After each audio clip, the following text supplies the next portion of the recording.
Le 8 novembre, une valise s'ouvre à Ouagadougou et tout bascule, sans sirène ni grand discours. Annoncée comme investissement, elle révèle 5 milliards de francs CFA, non pour bâtir, mais pour fissurer une loyauté militaire et forcer une décision rapide, hors débat. Si une seule scène peut déplacer un rapport de force, que doit en retenir un citoyen? Et que dit-elle de la ligne rouge d'Ibrahim Traoré face aux méthodes d'ingérence contemporaines? Dans un hôtel banal, quelques minutes suffisent à faire passer un soupçon diffus vers une preuve, puis vers un repère politique qui ne s'efface pas pour longtemps. Ici, l'objectif reste simple, ne ni dramatiser, ni absoudre, mais offrir une lecture utile des faits disponibles. L'intérêt pour vous est clair, comprendre les mécanismes avant qu'ils ne frappent encore. L'enjeu dépasse l'anecdote d'une arrestation, car il touche à la sécurité collective, à la confiance publique et à la capacité d'un État à apprendre sous pression. L'analyse suivra donc des chaînes causales observables, plutôt que des intentions supposées ou des récits concurrents. Pour avancer, on peut garder 3 idées directrices. D'abord, la méthode privilégiant l'argent liquide comme raccourci temporel pour accélérer des décisions individuelles. Ensuite, les failles ciblées au sein d'institutions soumises à une contrainte sécuritaire permanente, où la fatigue devient un levier. Enfin, la réponse qui transforme un piège en repère en documentant plutôt qu'en dissimulant et en rendant visibles des preuves vérifiables. Une question demeure volontairement ouverte. Si cette opération a échoué, que révèle-t-elle sur les tentatives suivantes? La réponse reposera sur indicateurs, comparaisons et choix mesurables clairs. La révélation tombe dès les premières heures du 8 novembre. Une valise de 5 milliards de francs CFA n'est pas venue investir, mais infiltrer. Ce basculement immédiat transforme un soupçon diffus en preuve opérationnelle parce que les soldats approchés documentent chaque échange sans céder. Ce point de départ oblige à replacer l'épisode dans un contexte précis. Depuis plusieurs semaines, des services burkinabés observent des mouvements jugés inhabituels autour d'officiers considérés comme stratégiques. Un individu se présente comme investisseur, fréquente des conférences économiques, multiplie des prétextes commerciaux et installe une normalité rassurante. Le parcours paraît lisse, presque administratif. Dans les échanges captés, toutefois, l'objectif se précise progressivement. Obtenir une brèche rapide dans une chaîne de commandement réputée loyale au président Ibrahim Traoré. La méthode suit une logique mécanique. Identifier des profils influents, promettre une somme immédiate, accélérer une instabilité éclair. L'argent liquide n'est pas un argument parmi d'autres. Il sert de raccourci temporel, conçu pour éviter la délibération et tester la fatigue institutionnelle. À mesure que les rendez-vous se succèdent, des signaux faibles s'alignent, une date se fixe et le 8 novembre devient un point de convergence. À ce stade, l'État ne commande pas. Il organise. Une cellule conjointe associe renseignement militaire, sécurité intérieure et forces spéciales. Le choix stratégique est assumé, ralentir, surveiller, documenter, aider puis exposer l'architecture plutôt que l'anecdote. Les militaires approchés feignent l'hésitation, relancent les échanges et transmettent chaque détail à la hiérarchie. L'illusion tient parce que la discipline tient. Un micro-cas illustre la mécanique. Un sous-officier accepte les rendez-vous, discute les termes proposés, puis remonte aussitôt l'information, échange après échange. En face, le faux investisseur ignore que chaque phrase devient une pièce à conviction. L'épisode cesse alors d'être un fait divers. Il devient un modèle d'ingérence mesurable et un test de souveraineté au cœur du Burkina Faso d'Ibrahim Traoré. 2 figures structurent cette séquence sans chercher la lumière. La première est collective. Ce sont les militaires approchés, pour la plupart de jeunes officiers formés dans un contexte d'insécurité durable. Leur rôle n'a rien de spectaculaire. Il repose sur une discipline patiente, une capacité à maintenir l'illusion et une compréhension nette du risque systémique.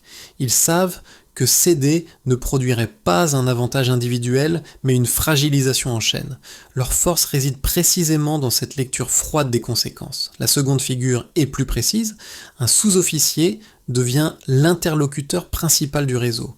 Il accepte les rendez-vous, discute des termes, relance lorsque l'échange ralentit, puis transmet immédiatement chaque information à sa hiérarchie. Sa fonction est double. D'un côté, nourrir une cartographie fine des intentions et des méthodes, de l'autre, permettre une intervention ultérieure sans alerter l'agent. Face à lui, le faux investisseur conserve une attitude mesurée. Roy est persuadé de manipuler un individu isolé. Il ignore que chaque geste est observé et chaque pression analysée. Les effets apparaissent rapidement. Une tentative de corruption se transforme en dispositif de preuve. La mécanique révèle une méthode rarement exposée publiquement, l'usage de liquidités pour tester la porosité morale d'institutions sous tension. L'impact immédiat n'est pas l'interpellation elle-même, mais le renversement du rapport de force narratif. Ce qui devait rester discret devient documenté, traçable et exploitable. L'essentiel tient en une idée simple. Lorsque la discipline collective résiste, l'ingérence perd son accélérateur. La scène n'est plus une anecdote, mais un signal lisible aux conséquences immédiates. Avant le 8 novembre, tout semble lent, presque banal. Un homme circule à Ouagadougou sous l'apparence d'un investisseur. Il assiste à des conférences, échange avec des cadres, évoque des projets économiques crédibles et des partenariats de futur. Les rencontres paraissent anodines, administratives, sans tension apparente. Pourtant, dans les échanges observés, une autre logique s'installe. Il ne s'agit pas de bâtir des coopérations, mais de tester des loyautés. Pas de planification longue, mais d'accélération. L'argent liquide devient l'argument central, présenté comme une solution immédiate à des contraintes individuelles. Puis, le rythme change. Fin octobre, les signaux se resserrent. Les rendez-vous se multiplient autour de profils jugés influents. Des intermédiaires civils apparaissent, servant de relais discrets et de filtres sociaux. Les montants évoqués cessent d'être abstraits, car la promesse devient concrète, presque arithmétique. Les services de renseignement croisent les informations, suivent dans les déplacements et confirment une intention claire, provoquer une instabilité rapide en achetant une brèche dans une chaîne de commandement réputée, fidèle à Ibrahim Traoré. À partir de ce moment, l'État cesse d'observer passivement. La phase de préparation est méthodique. Une cellule conjointe est activée, associant renseignement militaire, sécurité intérieure et forces spéciales. Le choix stratégique est précis. Laisser l'agent aller au bout de sa démarche sans le brusquer ni l'alerter. Le lieu est sélectionné pour sa banalité, un hôtel d'affaires du centre-ville, fréquenté et sans caractère distinctif. La surveillance devient continue, les communications sont suivies, chaque minute compte. Disait car l'objectif n'est pas seulement l'interpellation, mais l'obtention d'une preuve irréfutable, difficilement contestable. Le matin du 8 novembre marque le point de bascule. Les militaires approchés arrivent comme convenu. Ils discutent, relancent, feignent encore l'hésitation. Le faux investisseur se sent en terrain conquis. À un moment précis, il pose la valise sur la table. Il l'ouvre. Les liasses apparaissent, alignées, prêtes à acheter une décision. L'instant est bref, presque silencieux. Il suffit pourtant à transformer des soupçons accumulés en certitudes opérationnelles. L'intervention suit immédiatement. La porte s'ouvre. L'équipe surgit. Quelques minutes suffisent. Aucun tir, aucune blessure. L'homme est maîtrisé. Les documents sont saisis. Les téléphones récupérés. La scène n'a rien de spectaculaire, mais elle est décisive.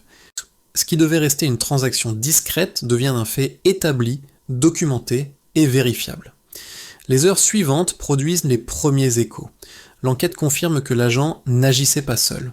Des connexions mènent à des relais dans plusieurs pays voisins. Des structures civiles apparaissent comme façades possibles.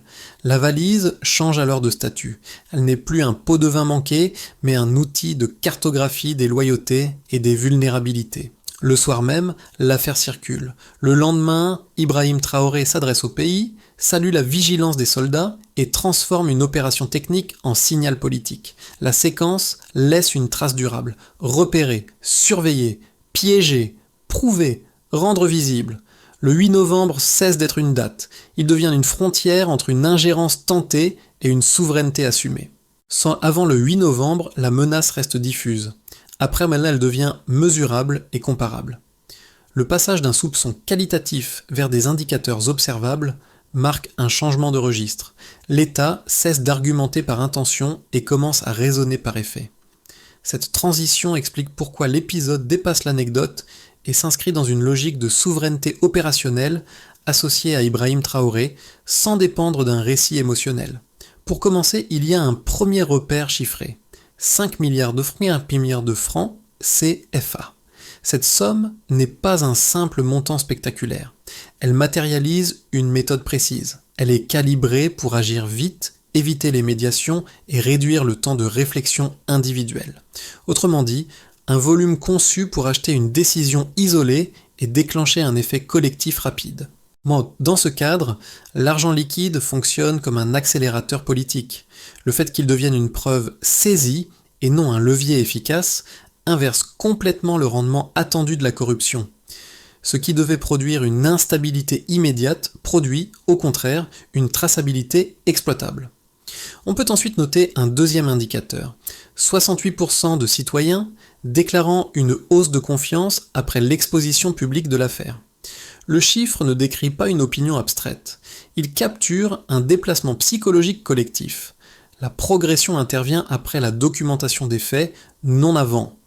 Cela suggère un lien direct avec la visibilité des preuves plutôt qu'avec un discours isolé. Le nombre agit ici comme un proxy institutionnel.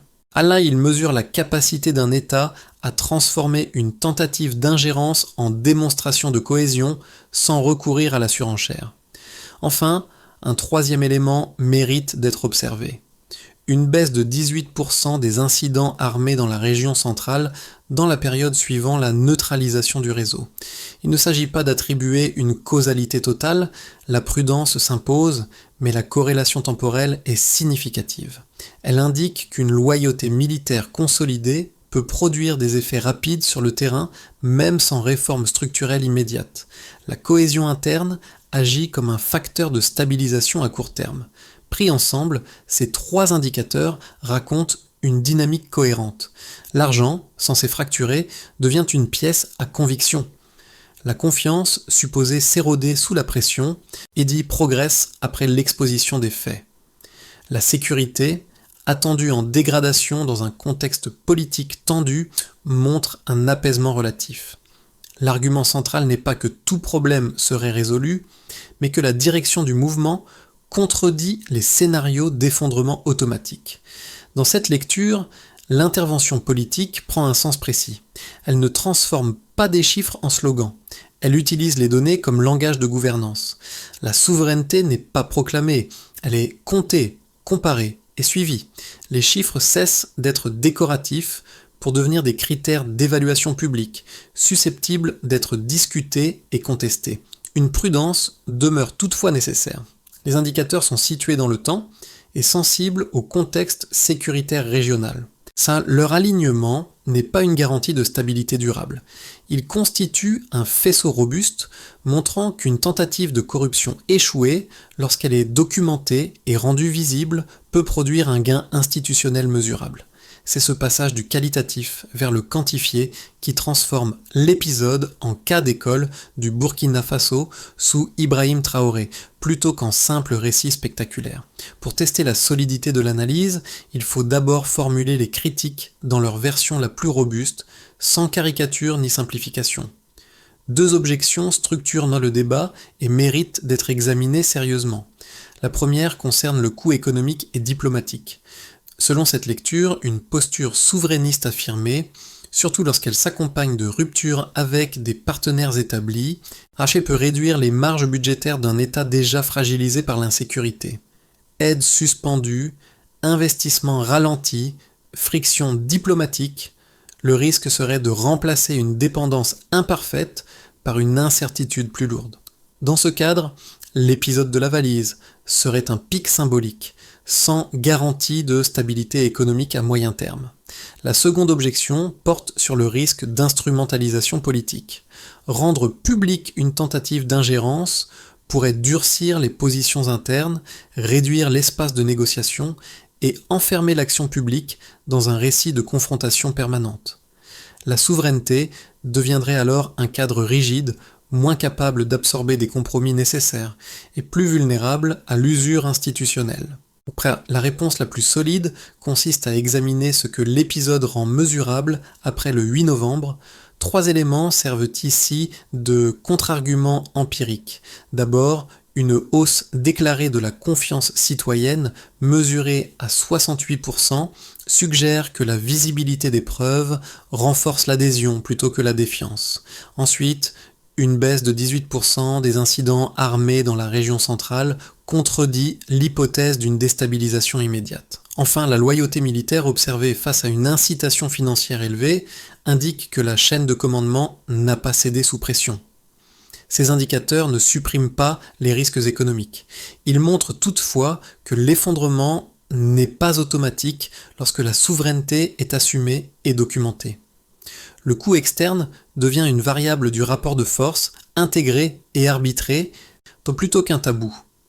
Dans cette perspective, la figure d'Ibrahim Traoré apparaît moins comme une fin que comme un pivot. Le test décisif n'est pas l'arrestation elle-même, mais l'endurance institutionnelle dans le temps, face à des pressions appelées à se renouveler sous d'autres formes. Et puis, à un instant très précis, tout change. Jusqu'ici, l'affaire pouvait être lue comme une tentative de corruption avortée, spectaculaire mais circonscrite. Puis les documents saisis, les communications récupérées et les contacts révélés déplacent l'échelle d'analyse. La valise n'apparaît plus comme l'aboutissement du dispositif, mais comme son point d'entrée. Ce renversement modifie la lecture stratégique. L'objectif n'était pas seulement d'acheter une décision, mais de cartographier des loyautés, ainsi tester des seuils et mesurer des réactions institutionnelles. Le récit révèle alors une mécanique plus large. Des relais transnationaux émergent, des structures civiles servent de façade plausible, des flux présentés comme économiques prennent une fonction exploratoire. Chaque interaction devient un signal, chaque réponse une donnée. La corruption cesse d'être un acte isolé. Elle devient un instrument de renseignement déguisé, pensé pour apprendre vite. C'est dans ce contexte que la décision politique prend une valeur particulière. En rendant publiques certaines preuves, Ibrahim Traoré accepte un risque calculé. Il expose l'architecture plutôt que l'anecdote, au prix de tensions diplomatiques prévisibles. Le gain recherché n'est pas l'effet immédiat, mais la modification durable du terrain narratif. À partir de là, ici la valise change définitivement de statut. Elle ne mesure plus le prix de la trahison, mais le coût de l'ingérence lorsqu'elle est rendue visible. Les effets de l'épisode ne se lisent pas à un seul niveau. Une tentative d'ingérence traverse toujours plusieurs cercles à la fois. L'État, l'économie, la société et l'environnement régional. C'est dans cette propagation contrôlée que l'affaire acquiert une portée durable, bien au-delà de la scène initiale. Pour les institutions publiques, l'impact est d'abord méthodologique. La tentative avortée transforme une vigilance théorique en protocole opérationnel. La coordination entre renseignements militaires, sécurité intérieure et forces spéciales devient une référence reproductible. L'arrestation n'est pas traitée comme un trophée, mais comme une preuve de capacité. Dans ce cadre, Ibrahim Traoré fonctionne comme un point de fixation politique, non pour personnaliser l'action, mais pour traduire institutionnellement un succès collectif. L'État apparaît moins réactif que structurant, capable de documenter et d'exposer une menace sans basculer dans l'opacité ni l'improvisation. Pour les acteurs économiques, la conséquence est plus ambivalente. D'un côté, la visibilité de l'ingérence accroît la prudence. Une baisse des transferts financiers informels vers l'extérieur est interprétée comme un réflexe de retenue, voire de recentrage. De l'autre, les tensions diplomatiques et certaines suspensions d'aide ralentissent des projets, notamment dans les secteurs extractifs et d'infrastructures. L'économie devient ainsi un espace d'arbitrage permanent. Moins de fluidité à court terme, mais une clarification des risques, des partenaires et des conditions d'engagement. Pour la population, l'effet est principalement psychologique et social. Le chiffre de 68% de citoyens déclarant une hausse de confiance traduit un déplacement du regard porté sur l'État. La menace cesse d'être une rumeur abstraite. Elle devient une méthode identifiable, rendue visible par des preuves concrètes. Dans les récits ordinaires, la valise circule comme symbole d'un refus collectif. Le nom d'Ibrahim Traoré s'y insère comme traduction politique de cette scène, sans effacer le rôle central des soldats et des services impliqués. La souveraineté prend alors la forme d'une responsabilité partagée, plus que d'un discours vertical. Pour la région et les partenaires extérieurs, enfin, l'épisode agit comme un révélateur. Yaké des pays voisins engagent des échanges accrus sur les méthodes de contre-ingérence et de vigilance institutionnelle. Dans le même temps, certains acteurs internationaux réévaluent leur programme, rappelant que la transparence comporte un coût diplomatique. Dans ce cercle externe, la valise ne sert plus à acheter des hommes, mais à mesurer l'élasticité d'un rapport de force entre consolidation régionale et pression internationale. Pris ensemble, ces 4 niveaux dessinent un effet de chaîne cohérent. L'ingérence tentée produit l'inverse de son objectif initial. Elle renforce des disciplines internes, clarifie des choix économiques, resserre une cohésion sociale et reconfigure des lignes régionales. C'est dans cette convergence que l'épisode dépasse l'événement pour devenir un repère durable du Burkina Faso sous Ibrahim Traoré. À cet horizon, l'analyse ne propose pas des prédictions, mais 3 équilibres possibles entre pression extérieure, cohésion interne et capacité institutionnelle à apprendre d'un choc. Chaque trajectoire repose sur des mécanismes observables, non sur des intentions déclarées, et sert de grille de lecture pour des choix concrets. Commençons par le scénario de base. Le Burkina Faso maintient un cap souverainiste sans rupture brutale. Les réflexes de contre-ingérence nés de l'épisode du 8 novembre s'installent comme routines opérationnelles. Échange de renseignements plus réguliers, standards de vigilance partagés, réponses plus rapides aux approches suspectes. Les tensions diplomatiques persistent et certaines aides restent suspendues, imposant des arbitrages budgétaires et une priorisation stricte des projets. La stabilité tient, mais demeure étroite. Elle dépend d'une discipline interne constante et d'une gestion serrée des zones grises, plutôt que d'un apaisement externe rapide. On peut ensuite imaginer un scénario favorable. L'élan initial se convertit en institution durable. Les audits et la traçabilité cessent d'être des réponses d'urgence pour devenir des pratiques ordinaires. L'armée consolide une culture d'éthique préventive, l'administration renforce le contrôle des contrats sensibles et la diversification des partenariats progresse de manière pragmatique. Les accords activés privilégient des domaines concrets comme la formation technique, l'agriculture et l'énergie. Le bénéfice principal n'est pas seulement financier, il est politique et social. Une confiance publique stabilisée réduit l'espace disponible pour les réseaux d'influence et rend l'ingérence plus coûteuse à long terme. Enfin, il existe aussi un scénario plus difficile. La pression externe se durcit et rencontre des fragilités structurelles. Les aides suspendues pèsent sur les programmes sociaux, l'investissement ralentit et la fatigue institutionnelle s'installe. Les réseaux adverses reviennent avec des méthodes moins visibles, plus patientes, cherchant l'érosion plutôt que la rupture. La tension se lie alors moins dans les casernes que dans l'économie quotidienne et la capacité de l'État à maintenir ses standards de vigilance sur la durée. Une recommandation de méthode traverse les 3 trajectoires. Plutôt que de raisonner en alliance figée, il devient utile de raisonner en capacité adaptative. À chaque décision publique, posez une question simple. Si ce choix est mis sous pression, quelle résilience renforce-t-il? Et quel angle mort laisse-t-il ouvert? Cette discipline analytique distingue un sursaut ponctuel d'une trajectoire maîtrisée, capable d'absorber chocs et ajustements sans se renier. Au-delà des institutions et des équilibres géopolitiques, l'épisode touche des cercles plus proches, là où le risque se lie dans la vie ordinaire. Pour une première catégorie, celle des citoyens confrontés à une insécurité diffuse, la valise agit comme une image pédagogique. Elle rappelle que la menace ne se présente pas toujours sous une forme brutale. Elle peut entrer par une promesse crédible, un rendez-vous discret, un discours d'aide sans transparence. L'effet principal n'est pas la peur, mais la lucidité. Reconnaître que l'influence se teste souvent avant de s'imposer. Pour une deuxième catégorie, les communautés locales, l'affaire fonctionne comme un récit commun. Dans les quartiers et les villages, l'histoire circule comme une scène fondatrice. Des soldats ont tenu, donc une cohésion est possible. Ce récit ne gomme ni les difficultés économiques, ni les frustrations quotidiennes. Il installe toutefois une idée opératoire. La protection collective ne repose pas seulement sur des déclarations officielles, mais sur des comportements partagés, faits d'attention et de refus des raccourcis douteux. Une troisième catégorie concerne celles et ceux qui travaillent dans des organisations, associations ou structures exposées à des financements sensibles. Le récit introduit ici une exigence simple: demander des traces. D'où vient l'argent, à quelles conditions, avec quels intermédiaires et avec quels objectifs implicites. Deux gestes concrets émergent sans dramatisation. Documenter systématiquement les partenariats à risque. Mettre en place des habitudes de vérification interne, même lorsque tout paraît normal. Dans ce déplacement, la souveraineté cesse d'être un concept lointain. Elle devient un ensemble de pratiques quotidiennes qui réduisent la surface d'infiltration.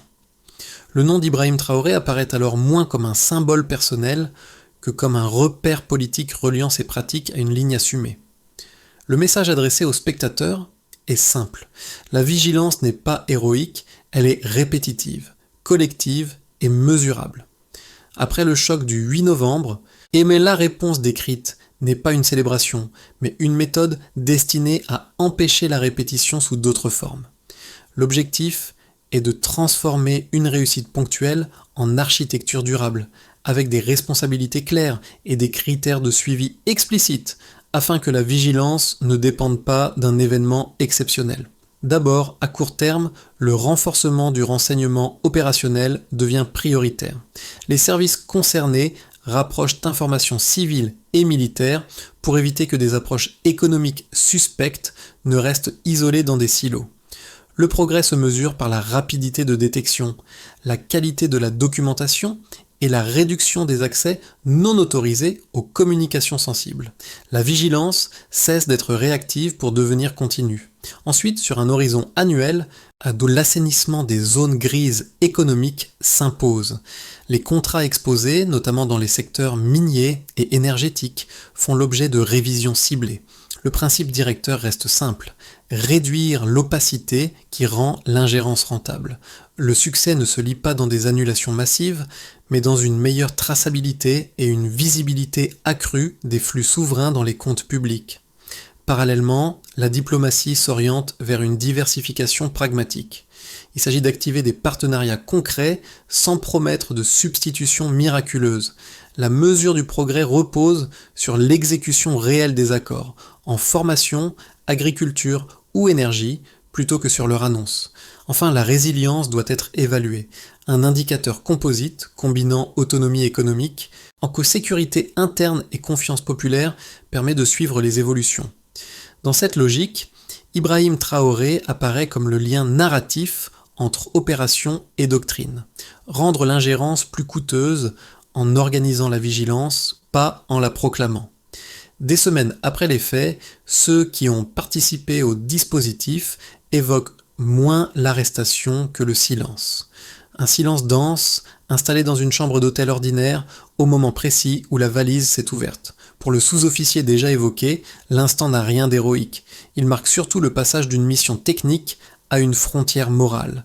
À cet endroit précis, l'argent cesse d'être une somme abstraite. Il devient une question adressée à l'uniforme, puis à l'institution entière. Quelques jours plus tard, l'image revient sous une forme dépouillée, une table vide.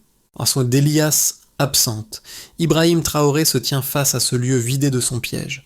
Le geste n'est ni théâtral ni solennel. Il sert de rappel. Ce qui compte n'est pas l'homme, mais la décision collective qu'il incarne à cet instant. Ne pas céder, ne pas accélérer, ne pas vendre. Le motif se referme là où il avait commencé. Une valise conçue pour fissurer révèle finalement ce qui tenait déjà.